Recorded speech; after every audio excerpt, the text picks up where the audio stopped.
자, 이번에는 정부보조금을 수령한 취득에 대해서 보도록 하겠습니다.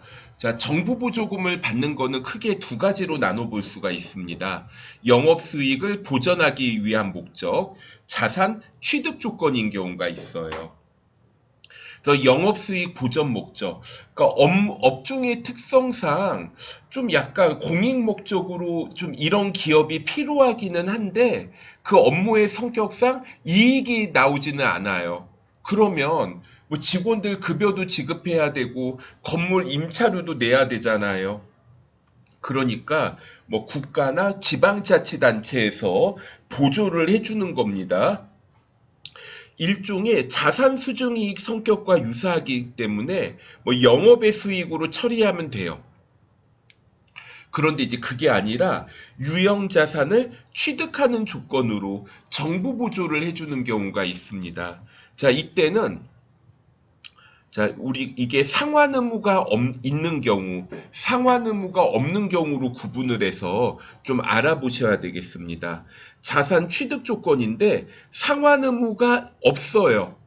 안 갚아도 돼요. 이런 경우에는 자산의 차감적 성격으로, 그러니까 만약에 내가 현금으로 정부 보조금을 받았다. 그러면 현금의 차감적 성격으로 정부 보조금을 인식을 하면 됩니다. 그게 아니라 내가 상환 의무가 있어요. 갚아야 되는 거면은 단기 차입금 또는 장기 차입금으로 처리를 합니다. 그리고 정부 보조금으로 자산을 취득을 하잖아요. 자, 그러면 앞에서 현금의 차감 성격으로 정부 보조금이 있었죠. 이거를 이제 없애주게 됩니다. 자, 먼저 유형 자산을 취득했다. 그럼 차변의 유형 자산, 뭐 대변의 현금이 나올 거고, 그 다음에 앞에서 정부 보조금이 없어지겠어요. 그 대신에 이제 현금 차감 정부 보조금은 없어지지만 내가 유형 자산의 일부를 정부 보조금으로 샀죠. 대신에 이제 뭐가 나오냐면, 자, 이거 자산의 차감적 성격으로 정부 보조금을 인식을 하게 됩니다. 그리고 이 정부 보조금은 감가상각비와 같이 이 감가상각이 돼서 없어진다고 보시면 됩니다. 그리고 자산을 처분을 하게 되면 우리가 유형자산 처분할 때 감가상각 누계가 없어지잖아요. 정부 보조금도 같이 없어지게 되는데 사례를 통해 한번 정리를 해 볼게요. 자, 먼저 1번입니다. 시설 장치를 취득하는 조건으로 정부 보조금을 2천만 원을 이제 보통 예금으로 받아요. 그럼 기업 입장에서 보통 예금 2천만 원 들어오는 거 이해되시죠?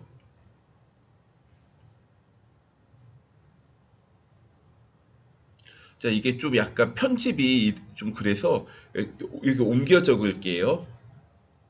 그래서 보통 예금 2천만 원이 나한테 들어왔습니다. 그런데 1천만 원은 갚아야 돼요. 3년 후에 갚아야 되니까 장기 차입금이고, 그럼 나머지 1천만 원은 상환 의무가 없죠. 자, 그러면 이거 내 맘대로 쓸 수 있는 건 아니고 사용 제한이 걸려 있죠. 보통 예금의 차감적 성격으로 정부 보조금을 기록을 하게 됩니다. 그 다음에 2번 보도록 할게요. 시설 장치를 2천만 원에 취득을 하고 대금은 보통 예금으로 결제하였다. 그러면 차변의 시설 장치 2천만 원, 대변의 보통 예금 2천만 원 이렇게 적어 볼게요. 그리고 앞에서 제가 정부 보조금을 인식을 했는데,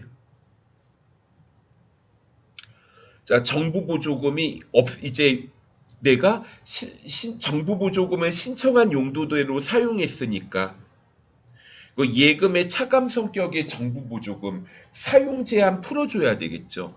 자, 나는 시설 장치를 2천만 원 주고 샀는데 이 중에 1천만 원은 어떻게 돼요? 이 중에 1천만 원은 정부 보조금으로 산 거잖아요. 그래서 시설 장치의 차감 성격으로 정부 보조금을 기록을 합니다. 그다음 이제 3번 감가상각을 해볼게요. 잠깐만 연간 감가상각비가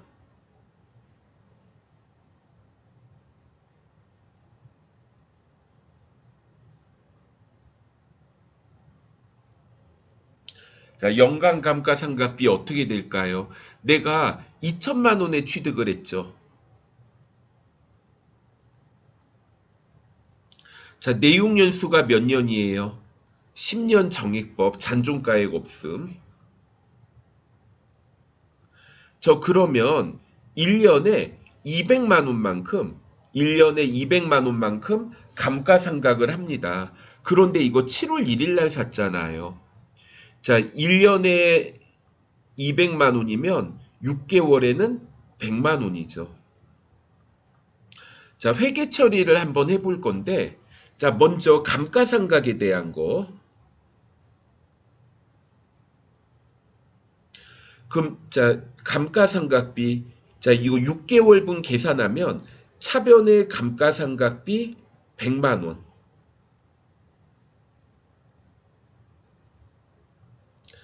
대변의 감가상각 누계액 100만 원. 이렇게 처리할 수가 있어요. 저 그런데요. 이거 앞에서 설명할 때 정부 보조금도 상각을 해야 된다고 했죠. 정부 보조금 1,000만 원이 있었잖아요.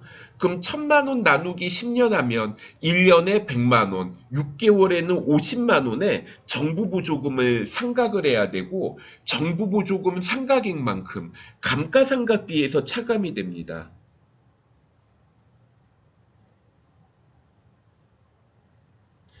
자, 정부 보조금 상각.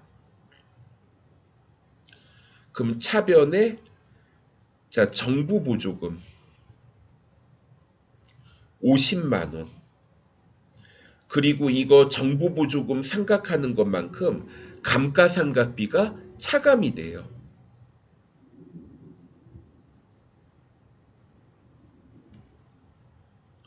저 그러면 이게 서로 상계가 되니까 자, 결론 남는 거 감가상각비 이거 상계를 하면 어떻게 남아요? 50만 원만 남죠. 그래서 여기 풀이처럼 이렇게 계산이 된 겁니다. 저 그러면 이제 여기까지 했을 때 부분 재무상태표를 볼게요. 시설 장치가 2천만 원인데 정부 보조금하고 감가상각 누계액은 자, 자산의 차감적 계정입니다. 그래서 자, 이 시설 장치의 장부 금액은 950만 원이 돼요. 자, 그러면 이거를 자, 4번 문제 현금 1,500만 원을 받고 처분합니다. 그러면 시설장치 2천만 원 없어지겠죠. 그리고 여기에 대한 감가상각 누계액과 정부 보조금 세트로 같이 없어집니다. 그런데 이걸 처분을 하면서 현금 1,500만 원을 받네요. 저 그러니까 어떻게 되는 거죠? 저 이거 950만 원짜리를 1,500만 원에 파는 거나 마찬가지니까 550만 원을 더 받았죠. 유형자산 처분이익 550만 원. 이렇게 적어 보시면 되겠습니다. 자, 예제 한번 보도록 할게요. 맞는 것은 자, 이거 연도 주의하세요. 2000X2년은 처분을 한 거죠. 자, 참고로 여기 잠깐만 볼게요. 요 세 개를 볼게요. 지금 이제 상황이 자, 건설 기계가 있는데 뭐 기계라고 할게요. 자, 기계가 1,000만 원이고요. 그 기계의 차감적인 계정으로 감가상각 누계액이 있어요. 줄여서 쓸게요. 감가상각 누계액이 100만 원. 그리고 정부 보조금이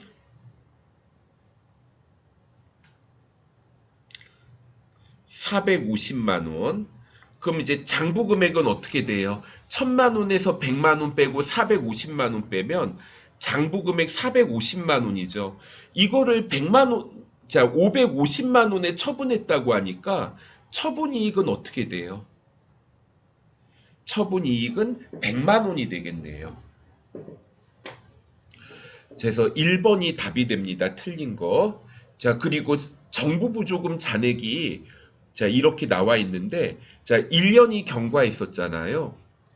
내용연수 10년인데 1년 경과하면 자, 남은 내용연수는 자녀 내용연수는 9년이겠죠.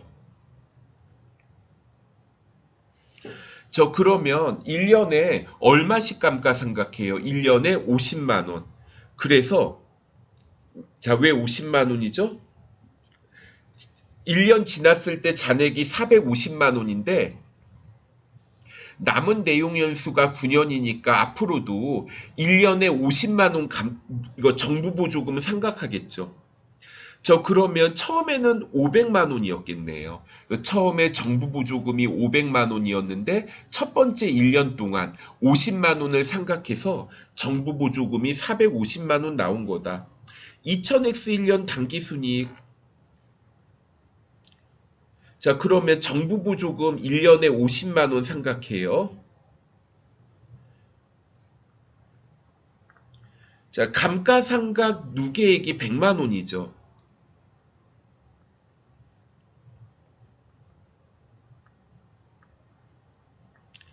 자, 감가상각 누계액이 100만 원이에요.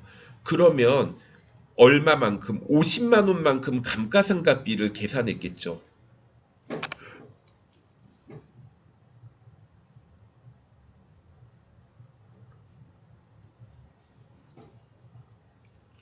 저 그리고 건설기계의 장부 금액은 450만 원 맞고요. 그래서 다른 건 맞는데 1번만 틀리니까 1번이 답이 되겠습니다.